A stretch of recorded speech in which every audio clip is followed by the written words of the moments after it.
आज हम उस इंसान के बारे में बात करेंगे जिसने 15 सालों तक भारत की पॉलिटिक्स को लगातार डोमिनेट किया है। ये एक नेता नहीं है बल्कि एक ब्रांड है जिसको हराने के लिए लोगों के पसीने छूट जाते हैं। देश देख रहा है, देश देख रहा है, एक अकेला कितनों को भारी पड़ रहा है, एक अकेला कितनों को भारी पड़ रहा है। पर ये हारता नहीं है, लेकिन 2024 के चुनाव के अंदर कुछ ऐसा हुआ as they may have hoped and as polls were predicting. 289 is the number for the NDA. Remember, most polls started from 320 on. जिसकी उम्मीद भी नहीं थी कि इस चुनाव के बाद लोगों ने यह बात कहना शुरू कर दिया था कि मोदी मैजिक अब पूरी तरीके से खत्म हो गया है, मोदी ब्रांड अब नहीं रहा। पहली बार नरेंद्र मोदी जी खत्म हो चुके हैं, उनका मैजिक खत्म हो चुका है। अगर लोगों को लगेगा कि जादू छड़ी लेकर मोदी जी आएंगे तो वो मोदी मैजिक खत्म हो चुका है। लेकिन मोदी जी ने यह बात को कुछ ज्यादा ही सीरियस ले लिया और अपनी गलतियों से सीखते हुए कि वो जो पहले नरेंद्र मोदी थे वो आज नरेंद्र मोदी नहीं। ऐसा जबरदस्त कमबैक किया है कि 2024 के अंदर जितने भी चुनाव हुए हैं उनमें उन्होंने लगातार एक तरफा जीत हासिल की है। चाहे हरियाणा हो, हरियाणा में बीजेपी को बहुमत मिलता हुआ दिखाई दे रहा है। में कमल खिला है, कुल 90 सीट, बहुमत का आंकड़ा था 46।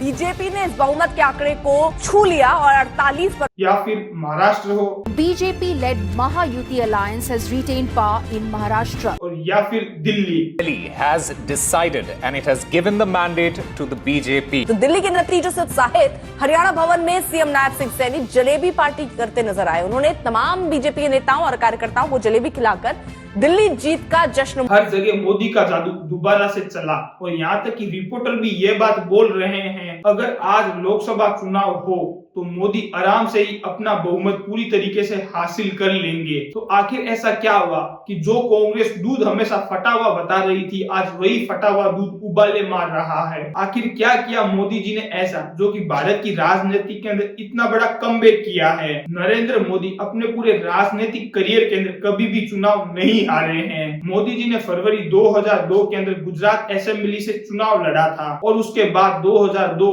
2007 और 2012 के अंदर गुजरात असेंबली के अंदर लगातार चुनाव जीते थे और 2014 और 2019 के अंदर उन्होंने जनरली इलेक्शन के अंदर जबरदस्त जीत हासिल की थी। 2024 का चुनाव भी नरेंद्र मोदी जी ने ही जीता था, लेकिन इसमें थोड़ा सा डिफरेंस देखने को मिला था। जो व्यक्ति 2002 से लगभग अपनी क्लियरिटी मेजोरिटी के साथ चुनाव जीत रहा था, वो इस बार सरकार चलाने के लिए किसी दूसरे दलों के ऊपर निर्भर रहना पड़ रहा है। मोदी जी को एक समय पर इनविजन होने को लिए कहा गया था। केवल चुनाव जीतना मोदी जी के लिए सिर्फ इनविजन नहीं था। मोदी जी अपने अच्छे क्वालिटी व स्किल की वजह से, अच्छे कम्युनिकेशन स्किल के कारण बहुत ही कम समय में पूरी राजनीतिक दुनिया के अंदर एक बहुत ही बड़े पॉपुलर नेता बन चुके थे। इस कम्युनिकेशन स्किल का कमाल देखिए, जब वे गुजरात के अंदर सीएम थे तो वे गुजरात को एक पूरी भारत के अंदर एक मॉडल स्टेट के रूप में दिखाते थे। ये बड़े बड़े मेहरबानों को जब चाय बनानी होती है ना तो दूध गुजरात का आता है। और इस कम्युनिकेशन रिजल्ट का यह हुआ कि पूरे भारत के अंदर बड़े बड़े उद्योगपति और आम जनता लोग गुजरात के मॉडल की बातें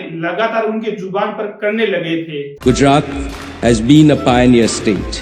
Gujarat stands out different and perhaps better than anywhere else in the country.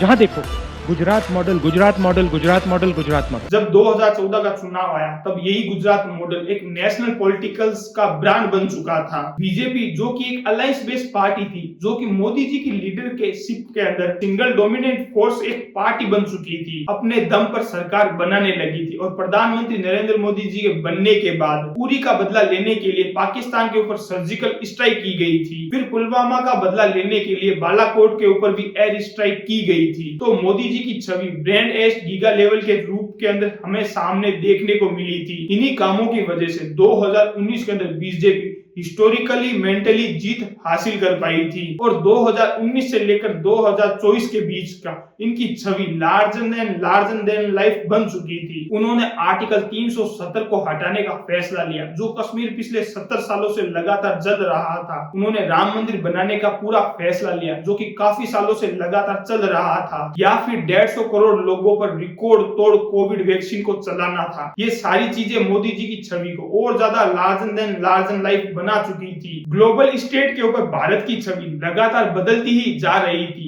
जिस तरह भारत पहले पश्चिमी देशों के ऊपर निर्भर रहता था, वो अब मोदी जी की गवर्नमेंट के ऊपर खुद पर निर्भर होने वाला एक बहुत ही बड़ा स्टेट हो चुका था। India is being asked, are you funding this war? So, look, I mean, I don't want to sound argumentative, but then tell me if buying Russian gas is not funding the war?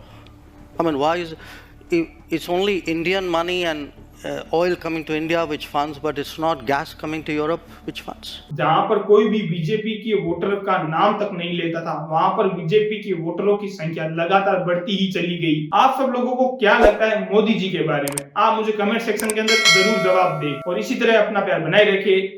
जय हिंद, जय भारत।